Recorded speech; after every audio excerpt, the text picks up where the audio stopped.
Dim the lights, grab a snack, and try to relax. But don't say I didn't warn you.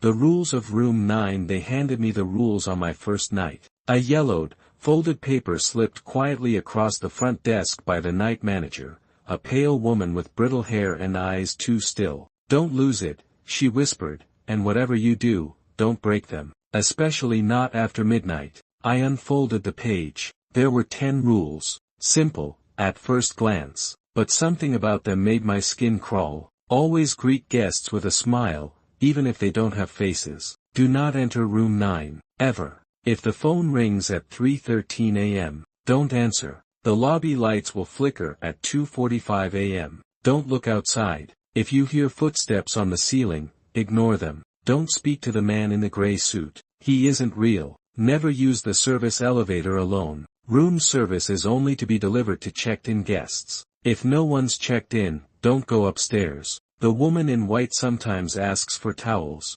Say no. Never, ever, stay past sunrise. Is this a joke? I asked. The night manager just stared. I'm serious. What is this? Everything you need to know, she said. Then she turned and walked away, leaving me alone at the desk. By 1 a.m., the silence in the hotel was unbearable, like the building was holding its breath. I thought about the rules. My eyes kept drifting back to rule number 2. Room 9. Behind me, the key hung on the wall. Old-fashioned brass, slightly tarnished. Room 9. I was still staring when I heard it, the ding of the service elevator. And the key was gone. The sound echoed through the empty lobby. A soft ding followed by the slow whir of gears, like something ancient grinding awake. I turned. The service elevator sat at the end of a narrow hallway, metal doors sealed tight. No one had called it. At least, no one who should be here. A hum started in my ears. Faint at first, like static crawling under my skin. I looked at the front desk clock. 2:44 a.m. The light above me flickered once. Then again. The bulbs buzzed louder, like bees trapped inside glass. I remembered rule number 4. Don't look outside. My hand was already halfway to the front door before I stopped myself. A part of me, stupid, curious, wanted to see. But the rules.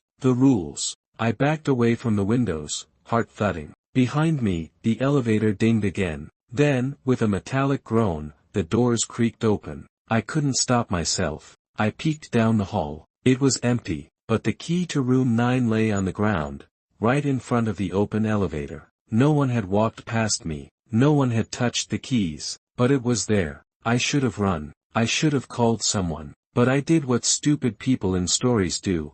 I stepped forward. 1 step. 2. The elevator doors stayed open, unnaturally long, like it was waiting. I reached the key, picked it up. It was cold, damp, somehow. I turned to go back, but the doors slammed shut behind me. Then, from inside the elevator, something spoke. A voice, low and scraping, like it came from inside the metal walls. You're not supposed to be here yet. I froze. My breath caught in my throat, shallow and sharp. The voice was close, right behind the elevator doors, yet there was no shadow beneath them. No sound of movement. Just that scraping whisper, as though the steel itself had learned how to speak. I gripped the key tighter. Room 9. Its brass edges dug into my palm like a warning. I didn't go in, I stammered, my voice sounding too loud in the still hallway. I didn't break the rules. Silence. Then, something pressed against the elevator doors from the inside. Not a hand. A face. The metal bowed, subtly, like it was breathing. A vague imprint. Eyes, a mouth, but twisted, stretched wrong, like it was smiling far too wide. Not yet, the voice crooned again. But you're curious. That's good. The hotel likes the curious. The lights above me flared blinding white, and I heard it again, the buzzing of bees. My vision wavered. Just for a second, I saw something impossible. The hallway was longer. Too long. Stretching into the dark like a throat. Doors that didn't exist earlier lined the walls, numbered in red. Backward. Then the lights returned to normal. The hallway shrank. Reality snapped back like an elastic band. The key in my hand felt heavier. I stumbled back to the desk and tossed it onto the counter. It made a wet sound when it landed. I stared at it. The brass was darker now, streaked with black. Breathing. My phone buzzed in my pocket. A text. No ID. You looked. That counts. I looked up at the CCTV monitors above the desk. All of them were static, except one. It showed me, standing at the desk, holding the key, but behind me, in the reflection of the lobby window. Someone was standing there, smiling. I spun around. No one. The lobby was empty, cold, too still, like something had just left or was about to arrive. My eyes darted back to the CCTV screen, still there. My reflection, and the figure behind me, closer than before. The screen flickered. For a split second, it wasn't a reflection. It was a live feed, and the thing behind me wasn't smiling anymore. It was watching. I stepped away from the desk. My legs felt hollow, barely mine. The key to room 9 still sat there, breathing, or pulsing. I couldn't tell anymore. Everything felt bent, like the world was off by a few degrees. That's when the lobby phone rang. 3:13 a.m. Rule number 3. If the phone rings at 3:13 a.m., don't answer. It rang again, louder this time. A shrill, violent sound that bored into my skull. My hand twitched. Reflex. One more ring, then silence. For a second, I thought it had stopped. Maybe I'd passed the test. But then, a whisper. From the phone's receiver, even though I hadn't touched it. Why won't you answer me, Thomas? Thomas. That's my name. I hadn't told anyone here. Not the manager. Not the guests. No ID. No forms. You left us, the voice hissed. A child's voice. Or maybe several, layered atop one another like a broken music box. I backed away. The air was colder now. The windows had fogged from the inside. That's when the elevator dinged again, and someone, or something, stepped out. I couldn't see it, not clearly, just a shape. It walked toward the desk, slowly, like it had all the time in the world, and in its hand was another key. Room 9. The figure moved like smoke trapped in human skin, fluid, but wrong. It didn't walk, it glided, each step silent, purposeful. The overhead lights dimmed with its every move, flickering as though they feared illuminating what it truly was. I couldn't look directly at its face. My eyes refused. Every time I tried,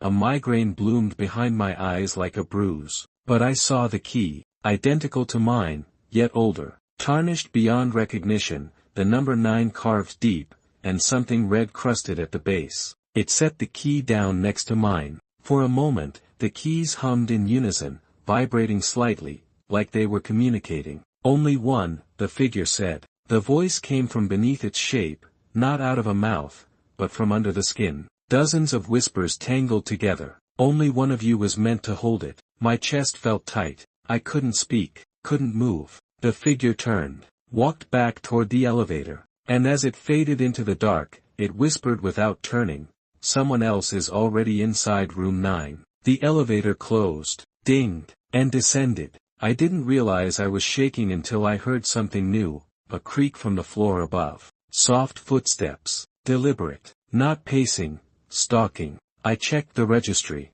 There were no guests checked in tonight. None. Still, the steps continued, slow, then stopped directly above the front desk. The floor groaned. And then, a knock. From inside the wall behind me. Not the office.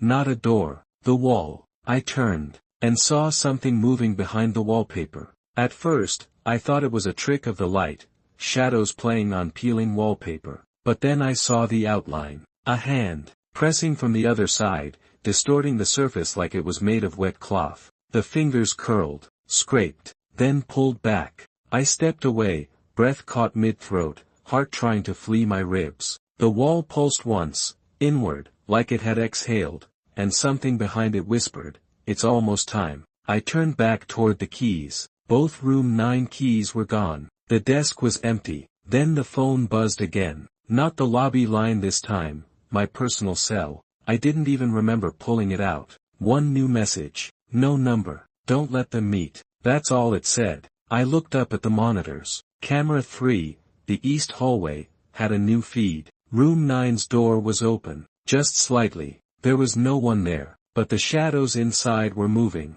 twitching. like curtains in a storm. I switched to camera 5, stairwell, and froze. There were two of me, one standing at the bottom of the stairs, the other climbing slowly, identical uniforms, identical face, but something was wrong with their eyes, too still, too dark, as if someone had pressed marbles into their skulls. Neither looked at the camera, but both stopped moving at the exact same time, as if they had heard something. Then, in perfect unison, they tilted their heads, toward the camera, toward me, and smiled. The screen glitched. For a moment, their smiles stretched too far, wider than faces allow. Then the feed cut to static. I backed away from the monitors. A sound echoed through the stairwell, muffled, but unmistakable. Footsteps. 2 sets. Coming down. I reached for the manager's drawer behind the desk, hoping for something.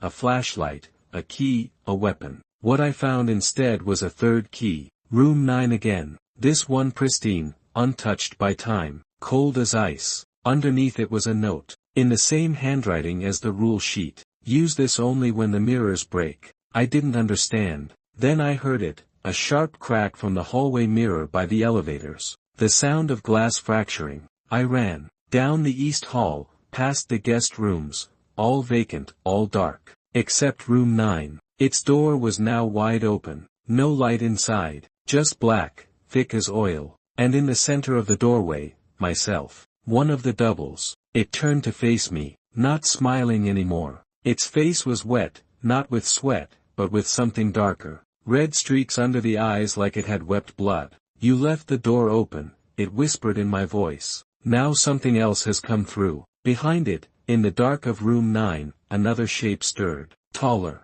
Wrong. I stepped back. And from behind me, another knock. I turned. The second double. Face blank. Closer now. They had me between them. Trapped. The door to room 9 creaked wider. And I remembered rule number 2. Do not enter room 9. Ever. But no one said anything about being dragged in. Their hands were on me before I could run. Cold, but not lifeless. Clammy and eager, like something freshly risen. My voice caught in my throat as they pulled me toward the door, step by step, until the darkness inside room 9 kissed my skin like breath. The smell hit first. Damp. Metallic. Not just rot, memory rot. Like someone had buried a childhood inside and let it fester. No, I gasped, struggling. You can't.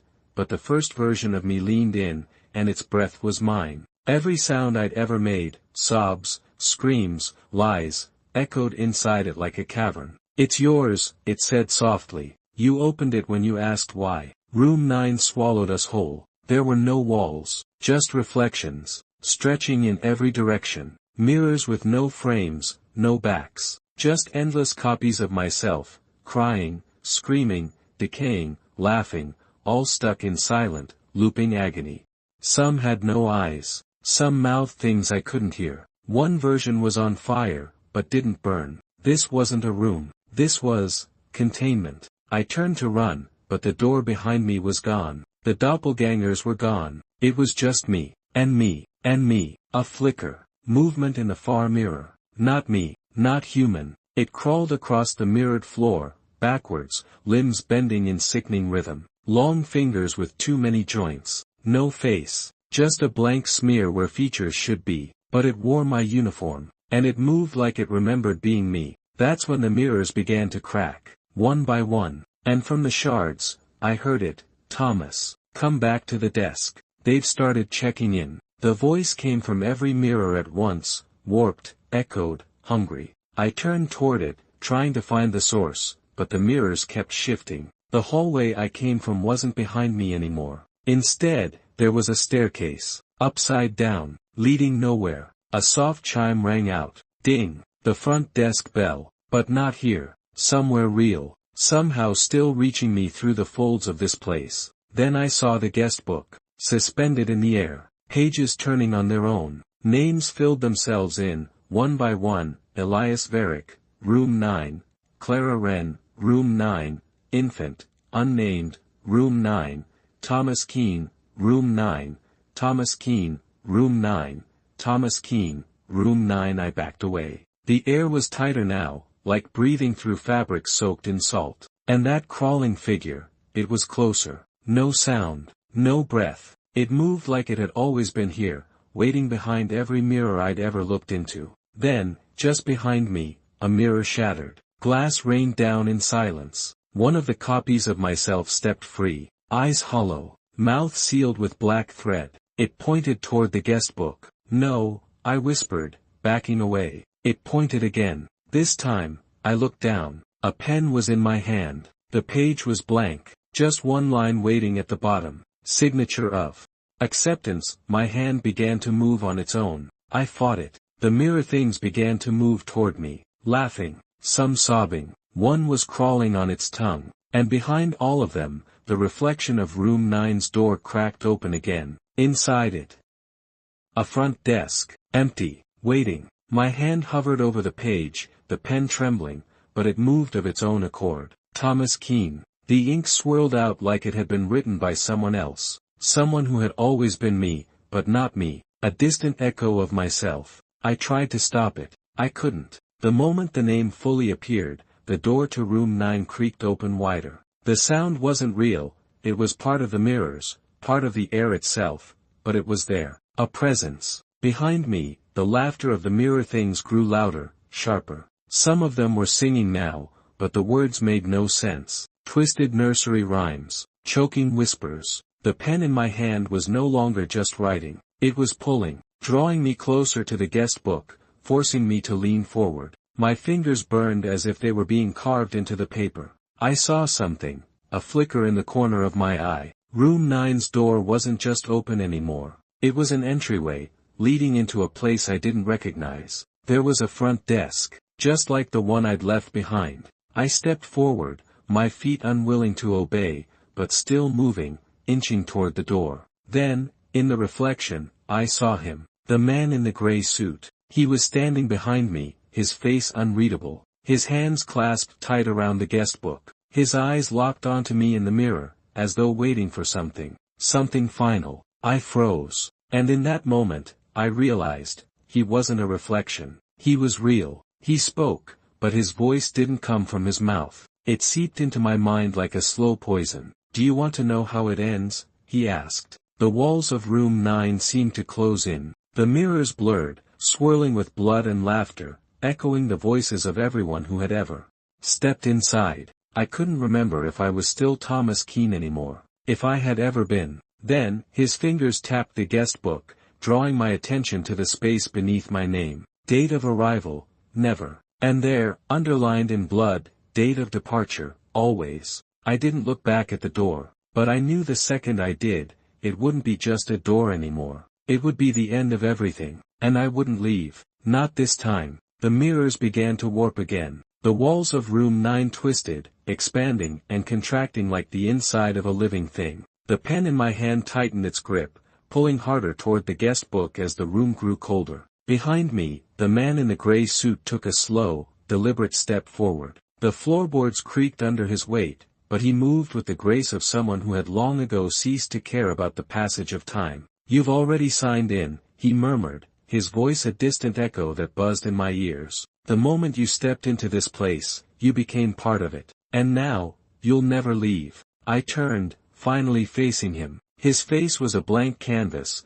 no features, just a smooth mask of pale skin that flickered like a malfunctioning television screen. His eyes were two pools of absolute black, empty, unfeeling, all-consuming. You can't check out, he continued, his words stretching and distorting. The hotel doesn't work like that. Once you enter, you stay. I took a step back, my body shaking as if every nerve was firing at once, but my feet wouldn't move fast enough. I had to get away, had to leave. But the door, room 9's door, was no longer a door. It was an impossibility. The doorframe had grown into the wall itself, edges smoothed over with thick layers of grime. The space beyond was nothing but endless blackness. No one checks out, he whispered, moving closer, so close that his breath was ice cold against my neck. You're all just ghosts here, hiding behind the walls, trapped in the mirrors, trying to pretend you matter. The laughter of the mirror things rose again. It was frantic now,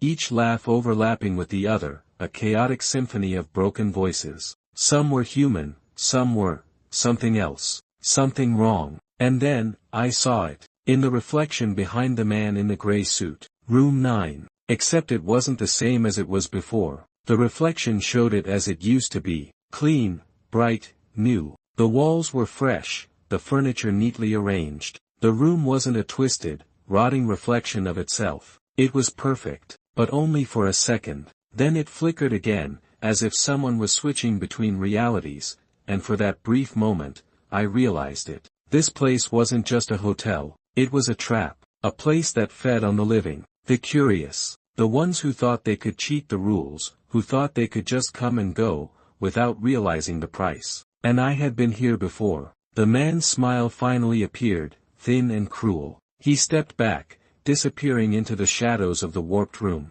The mirrors hummed. Everything hummed. The key to room 9 was in my hand again. And this time, it wasn't cold. It was burning. The key pulsed in my hand, hot against my skin, as though it were alive. The metal warped, shifting in my grip, bending to fit the contours of my palm. A sharp, painful heat shot up my arm. I gripped it tighter, ignoring the sting. The man in the gray suit was gone. The room was empty, but I could feel something else. Something watching me. The mirrors no longer reflected just me. They had started showing everyone who had ever stepped foot in room 9. Their faces twisted in agony, frozen in time. Some were writhing, some were staring, trapped in glass, never allowed to leave. I turned back to the door. It was no longer just an entryway. It was a black void, as if the world beyond had been swallowed whole. The walls around me seemed to breathe, expanding and contracting with each drawn breath. The buzzing in my ears was deafening,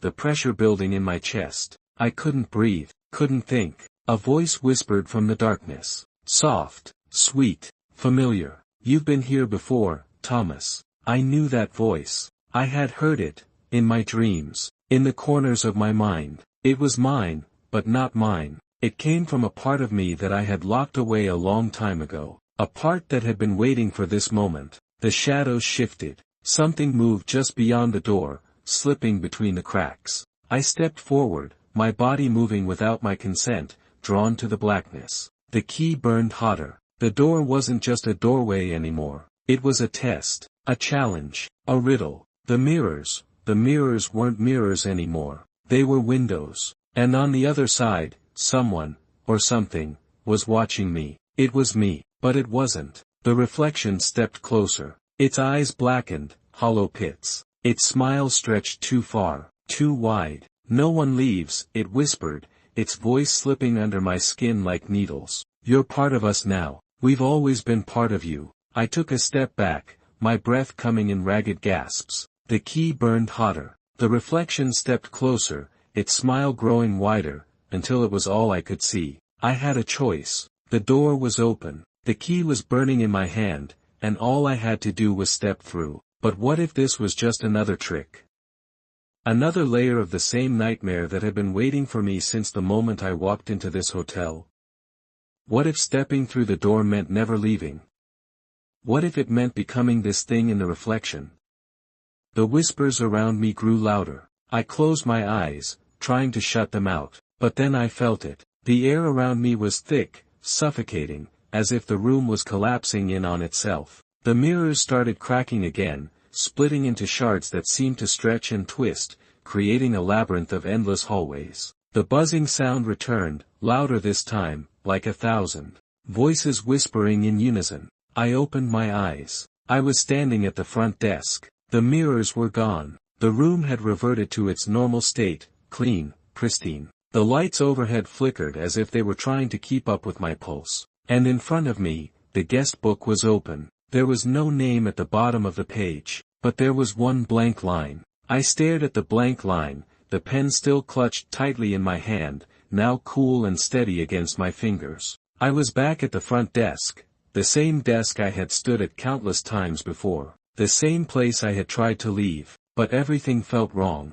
off. The air was colder, heavier, pressing down on me as if I were trapped in a dream. The hotel stretched in all directions, endless and confining, the walls growing tighter by the second. I could still feel the heat of the key burning in my pocket. It hadn't stopped. The warmth was a constant ache, gnawing at me. The mirrors above the front desk reflected nothing now. The glass was opaque, clouded, but I could still feel them, behind me, beside me, watching me. The guest book remained open, staring at me like an accusation. The line at the bottom was waiting. A soft rustling sound broke the silence. I turned slowly. The door to room 9 creaked open, just a crack, and I saw the shadows shift inside. It wasn't the room I had seen before. The pristine, clean version. This room was older, faded, worn. The carpet was torn, the furniture covered in dust. And standing in the doorway, just inside, was another version of me.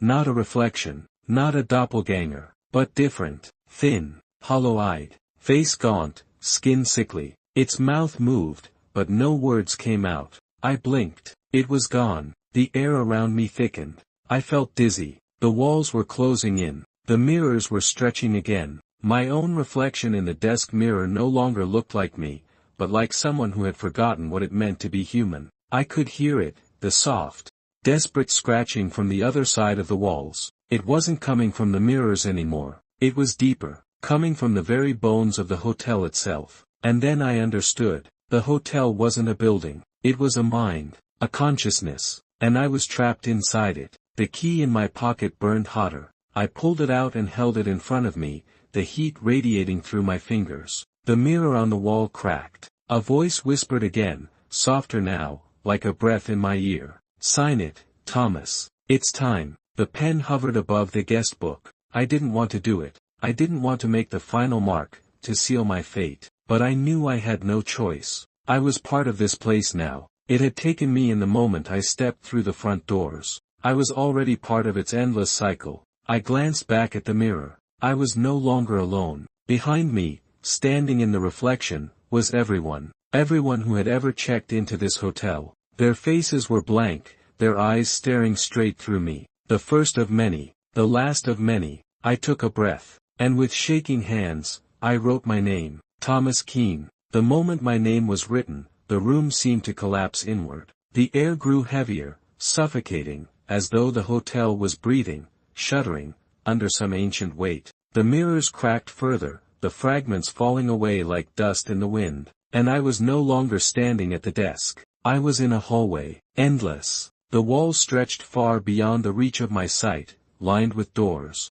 Each door had a number. All of them were labeled with names. Every single name was mine, but not mine. I knew this place now. I had been here before. I had always been here. The hallway seemed to grow taller, its ceilings expanding upwards into an unreachable void. The floors beneath me groaned with every step, as if the building itself was waking. The walls closed in behind me, cutting off the exit, trapping me in.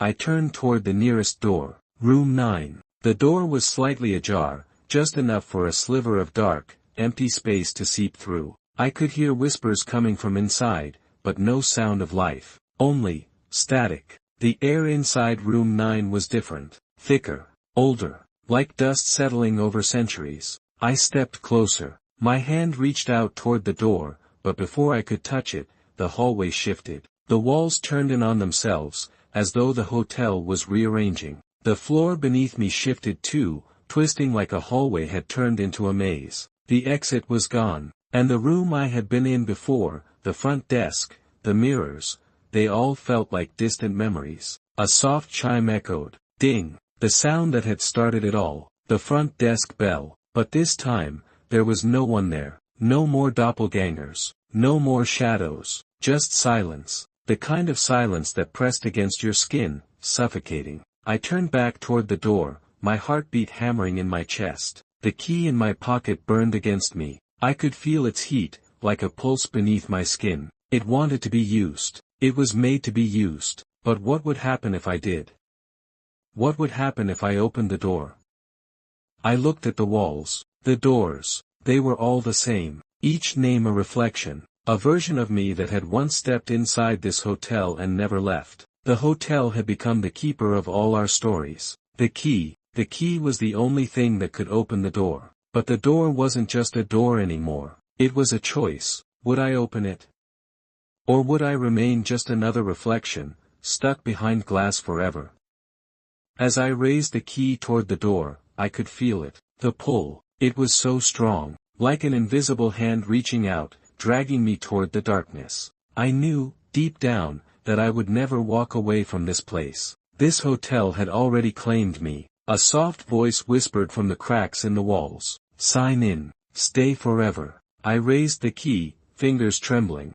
My whole body alive with dread. The door, no, the choice, loomed before me, endless and inevitable. Behind it, there was a deeper darkness, the kind that doesn't merely swallow light but becomes it, folding the world inside itself. The key felt heavier than before. It was no longer an object, but a compulsion, a promise, a curse. I had no choice. I had never had a choice. I slid the key into the lock. The sound was soft at first, like the first crack in an ice sheet. But as it turned, the sound amplified, the metal grinding in protest, like something breaking through centuries of silence. The door creaked, an awful groan that seemed to come from the very bones of the hotel. Then it opened. A flood of darkness spilled into the hallway, but it wasn't empty. The room inside was a reflection of something, older, more ancient than anything I had seen in this hotel. It was a vortex. Not a room, not a space, a consumption.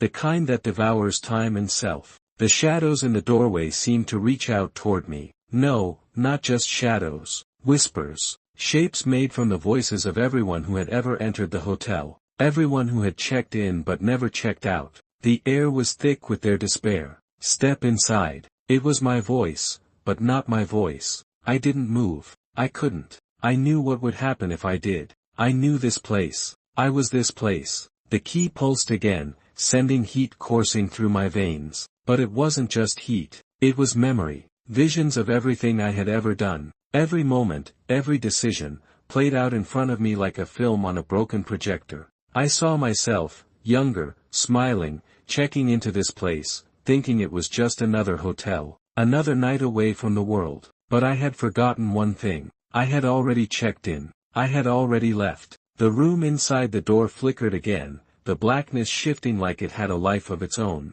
I could feel its pull. The magnetic force of it, the endless abyss, was inviting me in, not just with my body, but with everything I was. It wanted me, and it knew me. It didn't care who I was or what I had been. It knew me better than I knew myself. I took a step forward. The door swung wide open, and I stepped into nothing. The moment I crossed the threshold, the air turned icy. The light from the hallway vanished, leaving me in complete darkness. The world felt like it had shifted beneath me. The floor beneath my feet felt soft, like walking on thick, damp moss. But I couldn't see anything, couldn't hear anything, just the silence. The weight of the nothingness pressing down, crushing me. Then, out of the silence, the whispering began. "We've all been waiting for you." It wasn't a voice. It was a chorus. And they knew me. They knew everything. The whispering grew louder, not from a single voice, but from hundreds, thousands, overlapping and shifting like the sound of paper tearing. Each whisper spoke my name, but in a different way. It was like I had become a piece of everyone who had ever stepped through this place. Their stories, their fates, had all bled into me. I tried to move, but my legs wouldn't respond. My body felt heavy, like I was sinking into the air itself. The darkness wrapped around me, clinging to my skin, and for the first time, I realized that I was no longer standing on solid ground. I was floating. My heart pounded in my chest, my pulse echoing through the vast emptiness. I tried to scream, but the sound was lost in the endless void, swallowed whole by the dark. And then I saw it. A shape emerged from the blackness, blurry at first, but slowly becoming more defined. It was the front desk, the one I had seen so many times before. But it wasn't the same. The desk was twisted, bent, as if it had been stretched across dimensions. The wood was cracked and splintered, the bell cracked in half, no longer functioning, but still there, a symbol of the perpetual waiting. And behind the desk, sitting motionless, was the man in the gray suit. He hadn't moved since the beginning. His eyes were locked on me, and I knew, deep down, that he had always been there, watching, waiting. "You've crossed the threshold," he said, his voice a cold wind that cut through the silence. His words weren't spoken, they seeped into my mind like poison. "You are now part of the waiting." I tried to speak, but my mouth wouldn't open. I wanted to ask him what that meant, but I already knew. I understood. This place, the hotel, wasn't a structure. It wasn't even a place. It was a condition, a state of being, a place where time didn't pass and where people were never truly alive. They were trapped in the waiting, in the limbo of memories, never able to leave, always waiting for something that would never come. You've stayed longer than most, the man continued. You've wandered through the halls, through the mirrors, through the dark. And now you're one of us. The darkness around me shifted. The walls stretched and groaned, the space warping in ways that defied logic. I could feel the presence of others, millions of others, standing beside me, in the dark. The voices of the forgotten pressed against my mind, each one pulling me deeper into their endless, silent chorus. The front desk in front of me flickered, and a new name appeared in the guest book. The ink was thick and uneven, but it was mine. The man in the gray suit gestured to the book. Sign it. I felt the compulsion again, the pull, the need to complete the cycle, to fulfill my place in this world of waiting. The pen appeared in my hand without me realizing it, its weight familiar and alien all at once. My hand reached toward the page, but the ink was no longer black. It was red, a deep, endless red that seemed to bleed through the paper, spilling onto the floor like blood. The whispers grew louder, until they became a roar. It was too much. I couldn't breathe. I couldn't think. I was suffocating. The man in the gray suit's smile twisted wider, his mouth stretching beyond human limits. And then, with a final, desperate effort, I signed. The moment the pen touched the page, the entire room trembled. The air crackled with an unnatural energy, a deep vibration that echoed through the walls like the sound of a distant storm. My hand, still holding the pen, refused to let go, as though something had taken control of my movements. I stared at the page. My name was now written in the guest book, but not as I had intended. It was distorted, the letters curling and twisting on the page as though they were alive. The ink bled through the paper, seeping into the floor, until it spread like a stain, consuming the entire room. The moment the ink touched the floor, everything froze. The voices, the whispers, the echoes of countless souls, they stopped. For a moment, there was silence. I stood there, paralyzed, unable to move, unable to speak.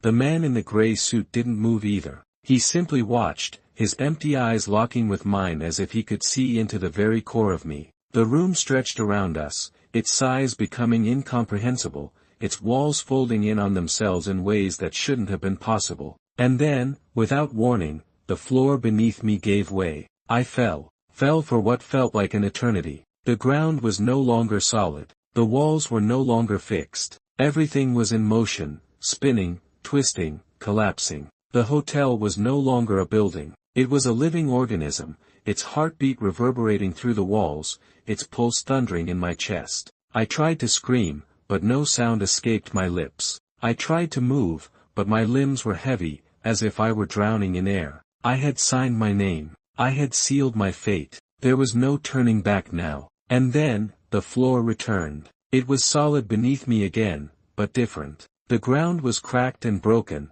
the room around me distorted. The hallway I had once walked was gone, replaced by a labyrinth of endless, twisting corridors. Each door I passed was closed, but the names on the plaques were all the same, mine. Over and over again, different versions of me, trapped in this nightmare, this endless cycle. I could hear them now. The others, the ones who had come before me, they were all waiting. Some of them were trapped behind mirrors. Some were hidden in the walls. Others were simply lost, wandering aimlessly in the dark, their voices lost to time. I could feel them all around me, their presence suffocating, pressing in from all directions. They were me, and I was them. The man in the gray suit's voice broke through the silence, calm and cold. You're part of the waiting now, Thomas. I turned toward him, but he was no longer standing at the desk. No, he was behind me. His voice was everywhere, surrounding me, as if he had always been there. You can never leave. You've already checked in.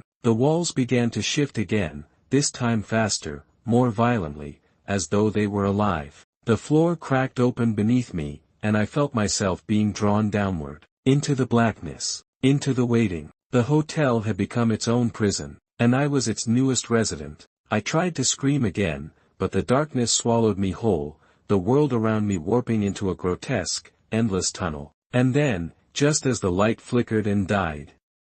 I was gone. When the darkness finally faded, I was no longer falling. I wasn't standing either. I was floating, suspended in a place that wasn't a place at all. It was an absence, a void. The air was thick with the weight of nothingness. The stillness around me was suffocating, yet there was no escape. No walls, no floor, no sky, only darkness, stretching on for eternity. I couldn't feel my body, but I knew I was still there, somewhere, somehow. My mind raced, but there was no clear thought, only fragments of memories. Memories of the hotel, of the strange rules, the whispers, the endless.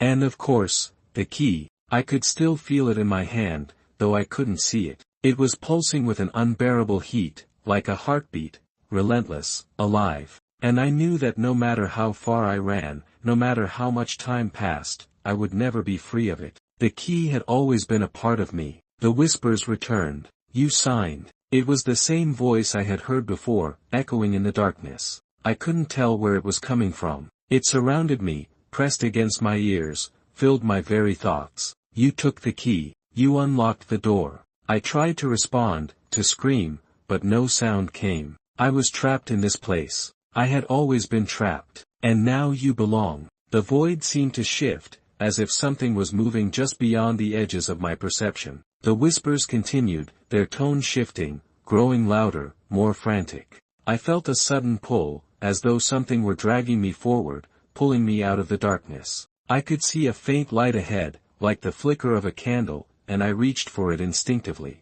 But as I drew closer, the light revealed another door. The door was identical to the one I had opened before. It was the same, weathered, cracked, and covered in dust. The numbers on the plaque above it were faint but legible, room 9. I stopped. I knew better than to approach it, but I couldn't help myself. My hand, still holding the key, moved toward the door. It was pulling me. The key was pulling me. As my fingers brushed against the door, a sudden shock coursed through me, more intense than anything I had ever felt. My body tensed, and the world seemed to tilt. The key burned hotter, like it was tearing through me, through my very soul. I tried to pull away, but it was too late. The door swung open. A cold wind rushed past me, and I was suddenly back in the hallway, the familiar, twisting, endless hallway of the hotel. The walls closed in around me. The lights flickered overhead. The air was heavy with the smell of mildew and dust. But something was different. I wasn't alone. I turned to face the hallway. The mirrors on the walls no longer reflected only my image. They reflected everyone. Every version of me that had ever entered the hotel, every version that had stayed. The reflections were trapped, screaming silently behind the glass, their hands pressed against the cool surface. They were all watching me. You're back. The voice of the man in the gray suit echoed from somewhere in the distance. His voice was both distant and immediate, wrapping around me like a shroud. I could feel his presence. I could feel everyone's presence. The hotel wasn't just a place. It was a prison, a consciousness made from the souls of all those who had entered it. And now, I was part of it. Forever. I tried to run, but the hallway stretched endlessly before me, the doors on either side all labeled with my name. And somewhere, in the far distance, I could hear it, the faintest sound of a bell ringing. Ding! The bell rang again, louder this time, its sound vibrating through the walls and rattling my bones. It was a call, a summons, a reminder that this place, this nightmare, wasn't over. It could never be over. The hallway stretched out in front of me, an endless series of doors, each one identical, each one marked with my name. I wanted to scream, to cry out, to beg for mercy. But the only thing that came out was a choked gasp, a sound that felt foreign coming from my own throat. I tried to move, but my legs felt heavy, as though they had been anchored to the floor. The air around me grew colder, and I could see my breath rising in the dim light. The bell continued to ring, each chime growing louder, more insistent. I was trapped in the cycle. I had thought that signing my name would free me, that it would break the curse. But instead, it had reaffirmed it. I had entered this place willingly, and now there was no escaping. Not now, not ever. The whispering voices returned, creeping from the walls like tendrils of smoke. They wrapped around me, pulling me in, suffocating me with their cold breath. I could feel them, all of them, pressing in, crowding my thoughts, their presence overwhelming. You belong here now. I spun around, heart racing, searching for the source of the voice. The hallway was still empty, but the mirrors on the walls had changed. They no longer reflected my image. Instead, they showed others, versions of me, the ones who had come before, and the ones who would come after. Each reflection was different, some older, some younger, some with eyes filled with fear, others with a hollow, lifeless stare. They reached out, their hands pressing against the glass, their faces contorting in silent screams. I stepped back, my breath coming in ragged gasps. It's your turn now. The voice of the man in the gray suit echoed from somewhere behind me, so close that I could feel his breath on the back of my neck.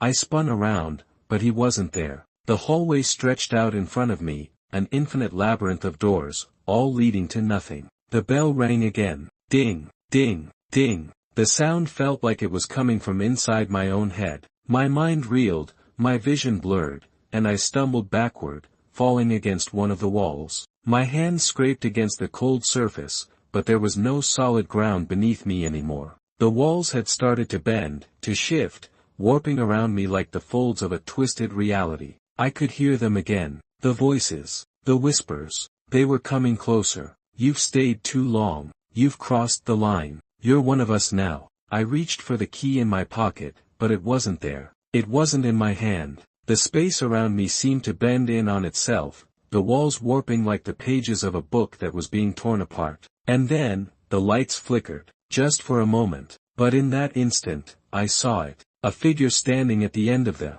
hallway. A silhouette, tall and thin, draped in shadow. It was the man in the gray suit. You can never leave. His voice was cold, like ice scraping against metal. The shadows around him seemed to move, twisting and shifting in unnatural ways. I tried to run, but my legs wouldn't obey. The floor beneath me seemed to shift, pulling me backward, deeper into the labyrinth of endless corridors. The doorways around me began to close, one by one, sealing me in. I could hear the bell again, but it wasn't just the bell anymore. It was counting down. Ding. 1. Ding. 2. Ding. 3. The countdown echoed through the hallway, each chime sending a ripple of dread through my soul. There was no escaping now. The sound of the bell grew louder with each passing chime. Ding. 4. The walls trembled, shaking as though the hotel itself were alive, responding to the rhythm of the bell. The cold air thickened, making it harder to breathe.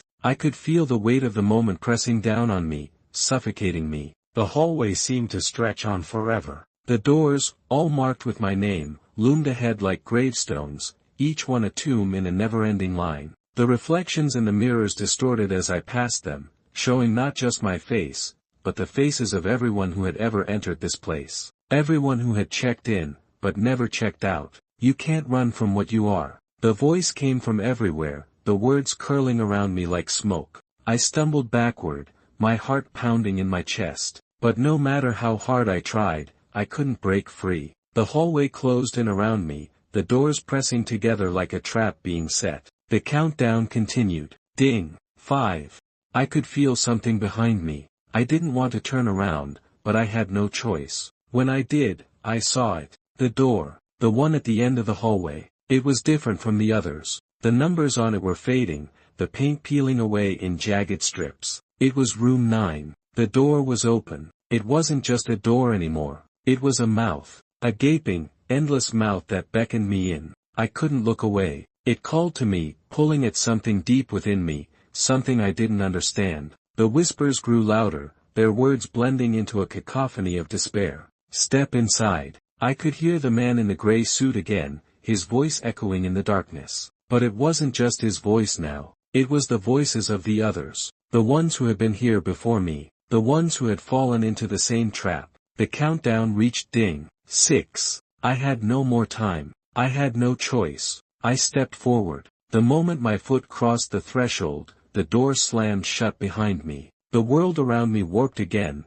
bending and stretching like it was made of rubber. The air grew heavy, thick with the stench of rot. I could hear something moving in the darkness, something large, something alive. I could feel the weight of the room press down on me, the very walls closing in, suffocating me. I reached out in the darkness, but my hands found only cold, smooth stone. There was nothing solid, nothing to hold on to, just an endless void. And then, the light flickered on. The room was revealed. It wasn't a room at all. It was a cell. The walls were made of stone, damp with moisture. The air was thick with the smell of mildew and decay. In the center of the room was a mirror, tall and cracked, its surface covered in dust. The reflection staring back at me wasn't mine. It was the man in the gray suit. But his face wasn't the only thing in the mirror. Behind him stood me, not just the present me, but every version of me that had ever walked through the hotel. Each one was trapped,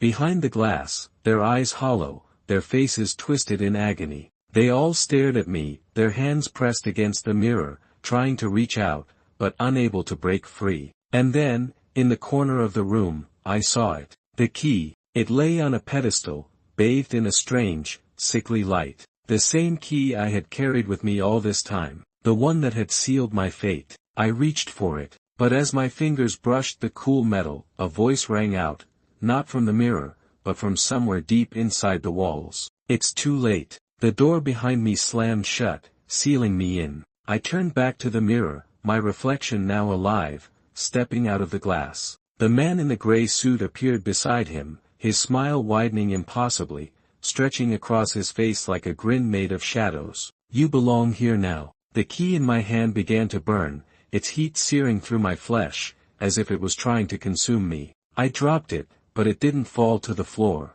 It hovered in the air, spinning faster and faster, until it was a blur of light and heat. I could hear them now, the voices of the others, the forgotten, the lost. They were all calling to me, their hands reaching from the mirrors, from the walls, from the very air itself. You've checked in, and you'll never check out. The room seemed to collapse in on itself, the walls closing, the ceiling falling. There was nowhere to run, nowhere to hide. And then, just as the key exploded in a burst of light, I disappeared. When I opened my eyes again, I was standing in the same hallway, the same doors, the same mirror reflecting my image, distorted and broken, just as it had been before. But there was something different this time, something off. I wasn't alone. There were others. Shadows flickered in the corner of my vision, moving just out of reach, yet always there, lurking in the periphery. At first, they were nothing more than shapes, glimpses of people who seemed familiar,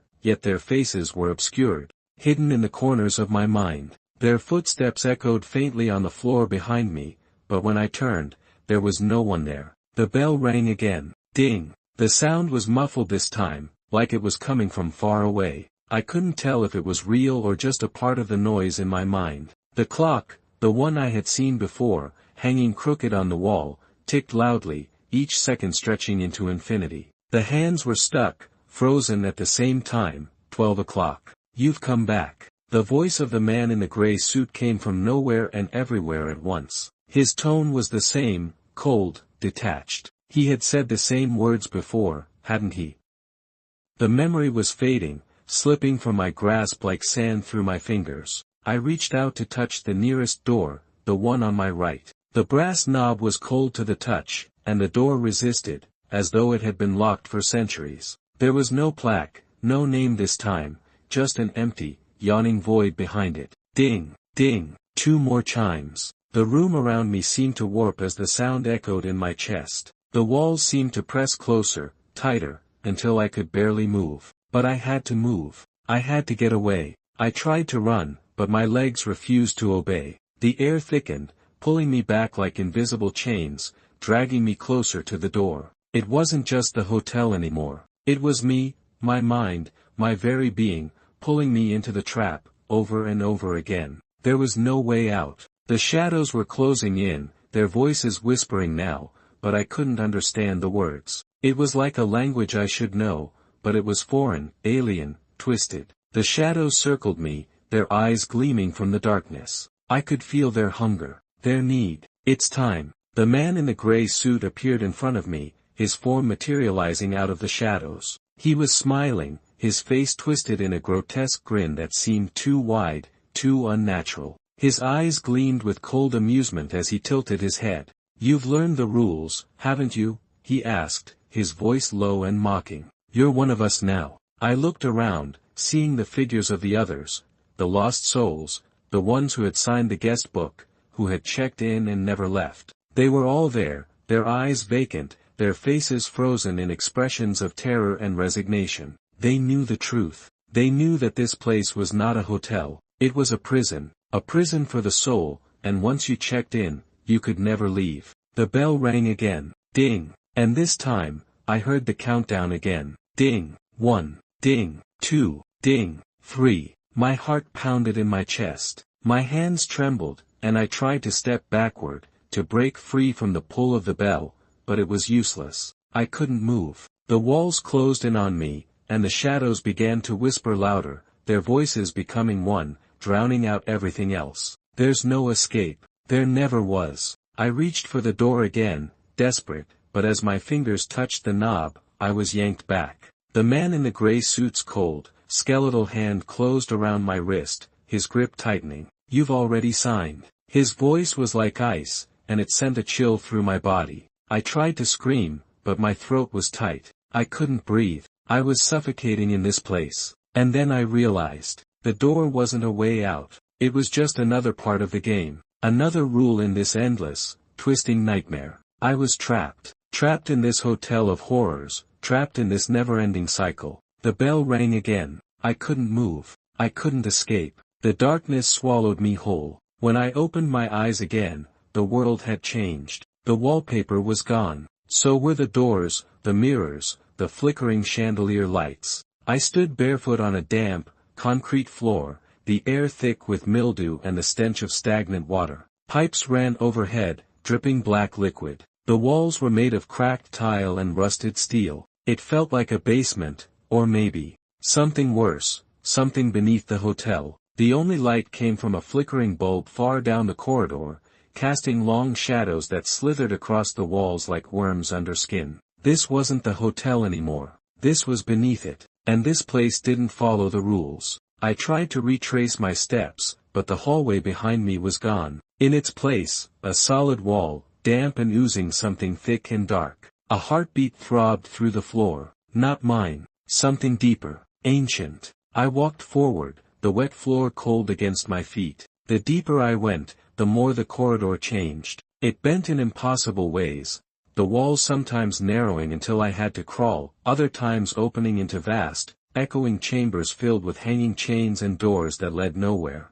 And the worst part, the whispers had returned, but they weren't human anymore. They hissed and clicked in tongues not meant for ears. The air trembled with each sound, and my skin rippled as though something beneath it was listening, watching. I came to a metal door marked only with one word, etched in deep gouges. Remains. The handle was wet, almost pulsing beneath my hand. Against every instinct I had, I opened it. Inside was a room filled with filing cabinets, hundreds of them, rows upon rows stretching impossibly far. I walked between them, each one labeled with names I recognized, but not from real life. These were names of dreams I had forgotten, people I had met only in nightmares. My name was on one of them. With trembling fingers, I pulled the drawer open. Inside were photographs, hundreds of them, all of me, sitting at the check-in desk, eating in the staff cafeteria, screaming behind a locked door, sleeping under a flickering light. One photo showed me standing in this very room, looking at photos.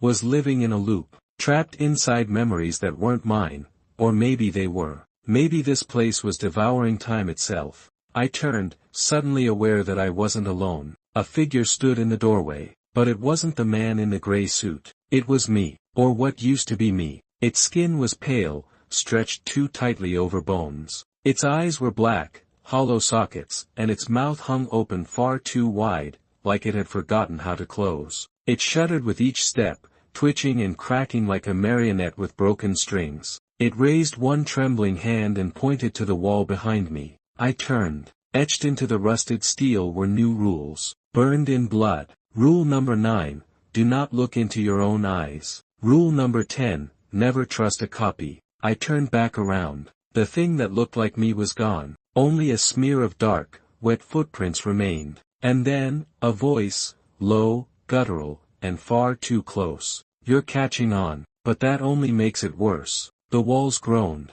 A siren began to wail somewhere deep in the corridors. The filing cabinets slammed shut all at once. I ran, slipping on the wet concrete, the sound of footsteps chasing mine. But they weren't echoes. They were ahead of me, coming from the direction I was running toward. I was surrounded, and I had broken a rule. I had looked into my own eyes. I didn't know what broke first, my legs or my mind. The footsteps closed in from both directions, impossibly synchronized, impossibly fast. The corridor warped again, spiraling, breathing, alive. It wasn't made of concrete anymore. It pulsed like flesh, damp and trembling. My hands brushed the walls as I stumbled forward, but they weren't walls anymore, they were ribs, bone and sinew. The hotel's true body was revealing itself, and it was starving. I collapsed at the next turn, gasping, eyes wide and unblinking. At the end of this corridor was a door. Familiar. Velvet red, gold frame, number carved in black glass. 9. It was the same door. Again.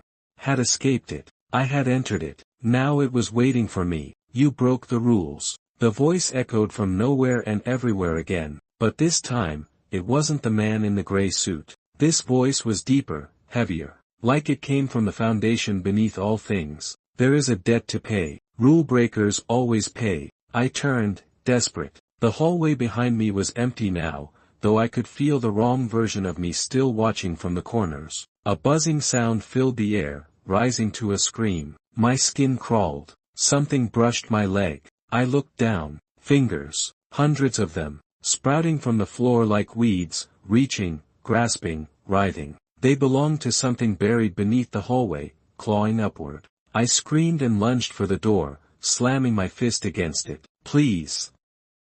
Please just let me out.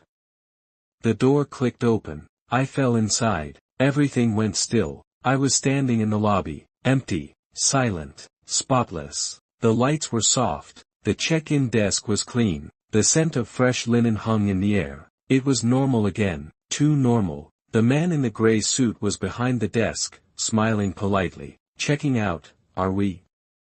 I blinked, panting, blood drying on my shirt. What is this? He gestured to a small sign on the counter. All debts must be settled before checkout. Beside it sat a pen, and a contract. I stepped forward. The contract bore my name, the date I first entered the hotel, and the words, "You have broken rule number 9 and rule number 10. Penalty, surrender of self." I shook my head. No, I'm not signing anything. He didn't stop smiling. You already did. The moment you looked into your own eyes, you forfeited your identity. This is simply a formality. The walls around me groaned. The lobby was melting. The desk began to sink. The bell rang, ding, and the guests returned. Silent, pale, dozens of them, all versions of me, all hollow-eyed and broken. They surrounded me, watching, waiting for my choice. The lobby was melting. The desk began to sink. The bell rang, ding, and the guests returned. Silent, pale, dozens of them, all versions of me, all hollow-eyed and broken. They surrounded me, watching, waiting for my choice. The gray-suited man handed me the pen. It was made of bone. Sign, and the pain stops. Refuse, and stay, forever. I stared down at the contract. I could feel the thing in the floor waking again. The hunger. The eyes beneath the carpet. I reached for the pen. The pen was warm, almost breathing. As I held it, I realized it wasn't bone. It was a finger, sharpened at the tip, still pulsing with some leftover memory of movement. The paper below it rippled like skin stretched over water. My name was already printed at the top in perfect, clean lettering. All I had to do was sign. The lobby trembled behind me. The shadows that wore my face watched without blinking. The man in the gray suit was patient, his grin carved too deep, like it was stitched into place. Somewhere beneath us, something chuckled. Not aloud, but in my mind. It's easier this way. You've already lost more than you realize. I pressed the tip of the finger pen to the page. Nothing happened. Blood. The man said softly, tilting his head. It must be signed in your blood. Otherwise, how would the hotel remember you?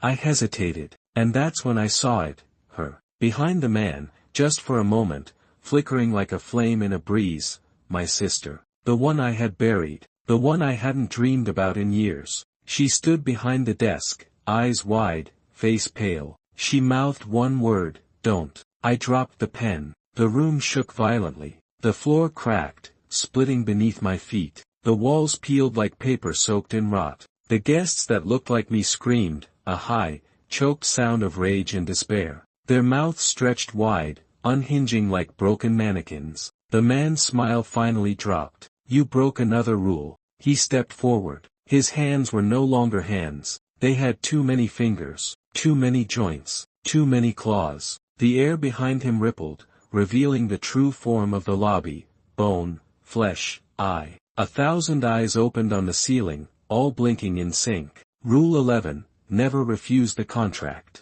Then write it yourself, I spat. I'm not yours. He lunged, but I ran. Back through the shattering doors, down corridors that twisted like intestines, past rooms that bled from the keyholes. The hotel howled. It screamed my name backwards. It inverted light and sound. The bell rang again, slower now, dying.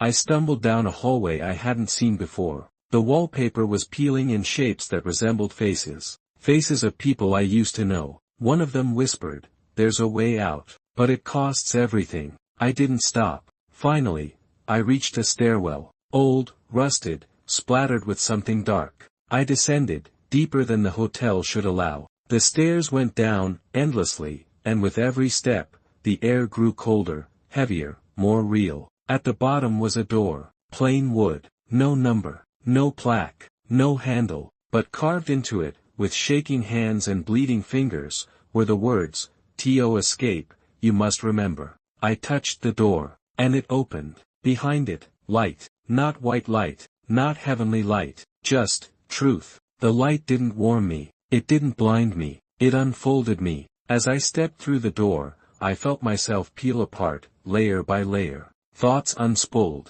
Memories unraveled. The farther I walked, the less of me I could hold on to. My name. My voice. The year. Gone. The corridor was endless, but not in length. In depth. It sank downward into my mind, into the core of who I had been before the hotel. I didn't know how long I walked. Time didn't follow rules here either. Maybe it never had. And then, I heard her laugh. My sister's laugh. Clear. Joyful. Real. I followed it, stumbling into a small room. Familiar. A living room. Faded blue wallpaper. A single window. Dust motes floating like stars. The couch we used to jump on. The fireplace we used to fear. Our home, before she died. She sat on the floor, turning the pages of a picture book. Her hair was shorter, younger. She looked up and smiled. You found me. I dropped to my knees, tears breaking loose from me like a dam. I thought I lost you. I thought, you did. She closed the book. But you can still remember. I touched her hand. And then everything came rushing back. Her accident. The car. The rain. My silence. I had blamed myself, buried it, forgotten, and the hotel found that forgotten piece and fed on it. That's what Room 9 does. It doesn't trap people with chains. It traps them with guilt, regret, pain, unprocessed memory. That was the price. I wasn't just a guest. I was fuel. She looked toward the wall. A mirror formed there, rippling like water. It showed me, not as I was now, but how I'd looked before I entered the hotel. Alive, whole. You can leave, she said, but you have to let me go again. I shook my head. No, not again. I won't forget you. Then remember, she whispered. But stop letting it own you. She stood, pressed her forehead to mine, and faded, just like that. Like morning mist. The room crumbled around me. The wallpaper flaked into ash. The fireplace caved in. And then, the hotel pulled one last trick. The gray-suited man appeared in the corner, barely visible now, his smile shattered and bitter. You cheated. No, I said. I remembered. He stepped back, skin bubbling, melting. This place doesn't let go. But it never held me. I turned away, toward the mirror, toward myself. As I stepped through it, the walls exploded with light. I didn't look back. I woke up gasping. Fluorescent lights buzzed above me, too bright, too normal. A nurse leaned over, calling someone's name. Mine. I was lying in a hospital bed. For in my arm, machines beeping slow, steady rhythms like they were reteaching me how to live. A doctor explained I'd been found unconscious near the back exit of the old hotel, that hotel. the one scheduled for demolition. I'd apparently broken in and stayed inside for over 48 hours, according to the police report. But I didn't remember breaking in. I remembered rules. I remembered doors that led nowhere and copies of myself whispering from the dark. I remembered signing my name in almost blood. I remembered my sister, and what I'd buried beneath layers of grief and denial. Most of all, I remembered room 9. When they let me go, I returned home. I didn't tell anyone what happened. I couldn't. Some things change you in ways that don't leave bruises. But the story doesn't end there. Because last night, I received something in the mail. No return address. No stamp. Just a single envelope with a hotel key inside. Brass. Heavy. Marked with one number, 9, along with a card that read, "Some rules are broken twice. Management is waiting." I dropped the key, watched it land with a heavy thud on my kitchen table. And as I stared at it, I realized something. The hotel isn't just a place. It's a memory that hunts you. It's every door you didn't open, every guilt you swallowed, every moment you begged the world to forget. It knows your name. And if you ever find yourself reading a guest book where your name is already signed, don't check in. Because once you do, the rules follow you. And one day, when you're weakest, room 9 will call you back. For good. The end.